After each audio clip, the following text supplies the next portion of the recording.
அனைவருக்கும் வணக்கம். என் பேர் பாலமுருகன். நான் கடந்த ஒரு 7 வருஷமாக ஜீவஜோதி தொண்டு நிறுவனத்தில் இல்ல காப்பாளராக இருக்கிறேன். குழந்தைகள் பெற்றோரை இழந்த குழந்தைகள், அப்புறம் அவங்களால கைவிடப்பட்ட குழந்தைகள், அப்படிப்பட்ட குழந்தைகள் தான் அரசாங்கம் மூலிமா எங்கள் ஹோமுக்கு வருவாங்க. அவங்களுக்கு நாங்கள் சிறந்த படிப்பு, சிறந்த உணவு, அவங்களுக்கு இருப்பிடம் எல்லாமே கொடுத்து வாழ்க்கையில் அவங்கள எப்படி நாங்கள் முன்னேற்றணும். முக்கியமாக நாங்கள் இதில் ஃபோக்கஸ் பண்ணுறது ஸ்டடீஸ் தான், படிப்பு தான். ஏன்னா நாங்கள் அது ஒன்றை கொடுத்துட்டா போதும், அதுக்கப்புறம் இந்த இடத்த விட்டு அவன் போகும்போது அது மூலிமா அவன் டெவலப் ஆகி இந்த சமுதாயத்தில் அவன் உயர்ந்து காணப்படுவான். படிப்பு மட்டும் இல்லை, எங்கள் குழந்தைங்களுக்கு நாங்கள் பயிற்சிகள் நிறையா கொடுக்குறோம். யோகா பயிற்சி கொடுக்குறோம், அப்புறம் சிலம்பம், கும்ஃபு, இதிலெல்லாம் நிறையா போட்டிகளில் போயிட்டு எங்கள் குழந்தைங்கள வெற்றி பெற்று வந்திருக்கிறாங்க. ஃபஸ்ட்டு, செகண்டு, தேர்டுன்னு டிஸ்ட்ரிக்ட் லெவலில் போயிருக்கிறாங்க. நிறைய கோப்பைகள் எல்லாம் பெற்றிருக்கிறாங்க.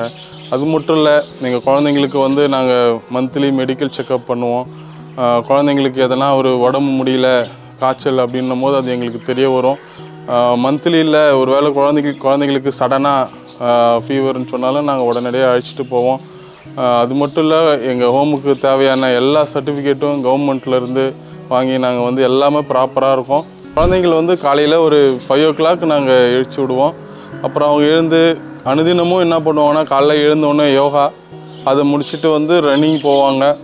அப்புறம் காலையில் ஒரு 1 hour என்ன பண்ணுவாங்கன்னா, அவங்களோட கிளாஸ் ஹோம்ஒர்க்கு, ஸோ என்னென்ன வேலைகள், படிக்கிற சம்மந்தப்பட்ட வேலைகள் என்னவோ அது அவங்க பண்ணுவாங்க. அதுக்கப்புறம் பாத்திங், ஸோ செல்ஃப் க்ளீனஸ் எல்லாம் பண்ணிவிட்டு அதுக்கப்புறம் குளிச்சுட்டு இங்கேருந்து டிஃபன் ஒரு 8-8:30 மணிக்கு சாப்பிட்டு ஸ்கூலுக்கு போயிடுவாங்க. ஸ்கூலுக்கு போகும்போது எங்களுடைய வாட்ச்மேன் இருக்கிறாரு, அவர் பாதுகாப்பாக தான் கூப்பிட்டு போவார். மறுபடியும் அங்கே படிச்சுட்டு ஒரு 4:30 மணிக்கு அங்கே ஸ்கூல் விட்டோடனே மறுபடியும் இங்கேருந்து வாட்ச்மேன் போவார், அவங்கள பாதுகாப்பாக கூப்பிட்டு வருவாங்க. குழந்தைங்கள் வந்தவொடனே அவங்களுக்கு ஸ்நாக்ஸ், ஈவினிங் ஸ்நாக்ஸ் நல்லா ஒரு தெம்பூட்டும் வகையில் கொடுப்போம். சத்து மாவு, கடலை, கொண்டக்கடலை, பர்பி, இந்த மாதிரி தான் உளுத்தம் வடை அந்த மாதிரி கொடுத்து குழந்தைங்களுக்கு இந்த சாக்லேட், பிஸ்கெட் அதெல்லாம் நாங்கள் இங்கெல்லாம் கொடுக்குறது கிடையாது, அதெல்லாம் தவிர்த்துருவோம். இந்த மாதிரி சத்துள்ள ஒரு பொருளை தான் நாங்கள் கொடுப்போம். இதை சாப்பிட்டுட்டு கொஞ்சம் நேரம் விளையாடுவாங்க. அதுக்கப்புறம் மறுபடியும் 6 மணிக்கு ஸ்டடீஸில் உட்காருவாங்க. 8 மணி வரைக்கும் படிப்பாங்க. அப்புறம் ஒரு சின்னதாக ஒரு 1/2 hour மறுபடியும் ஒரு டிவி எதனா ஒரு படமோ இல்லை ஒரு காமெடி சீனோ போட்டு காட்டுவோம், பார்ப்பாங்க. அதுக்கப்புறம் மறுபடியும் பெட் டைம் ஒரு 9 மணிக்கு போய் படுத்துருவாங்க. இதுதான் டெய்லி ரொட்டேஷனு. இதுக்கு நடுவில் சில்ட்ரன் பார்லிமெண்ட்டுன்னு ஒன்று வச்சுருக்குறோம். குழந்தைகள் அவங்களுக்கான தலைவரை இந்த ஹோம்லேயே தேர்ந்தெடுப்பாங்க. அவங்களுக்கு என்னென்ன வேலைன்னு சொல்லிட்டு பிரித்து கொடுத்துருவோம். ஒரு 5 டீமாக பிரிச்சுருவோம். ஒருத்தவங்களுக்கு செடிங்களை பார்த்துக்கிற வேலை, இங்கே இருக்கிற பேர்ட்ஸுங்கெல்லாம் இருக்கும், ஸோ அதுங்களை பார்த்துக்கிற வேலை, அவங்க ரூமை க்ளீன் பண்ணுற வேலை, அப்புறம் மருத்துவம் சம்மந்தப்பட்டது, எதனா ஒரு உடம்பு சரியில்லை அப்படின்னு சொன்னால் என்ன விதமான இது கொடுக்கணும்னு சொல்லிட்டு ஒரு தலைவர் போயிட்டு என்னன்னு விசாரிப்பார். ஸோ இவங்களுக்கெல்லாம் ஒரு ஹெட்டு ஒருத்தவங்க இருப்பாங்க. ஸோ இது என்னன்னா சின்ன வயசுல அவங்களுக்கு ஒரு லீடர்ஷிப்பு, ஸோ அவங்களுக்குள்ளே ஒரு ஆர்வம், ஸோ தன்னம்பிக்கை வரும். இதை நாங்கள் அதிகமாக ஃபாலோ பண்ணுறோம்.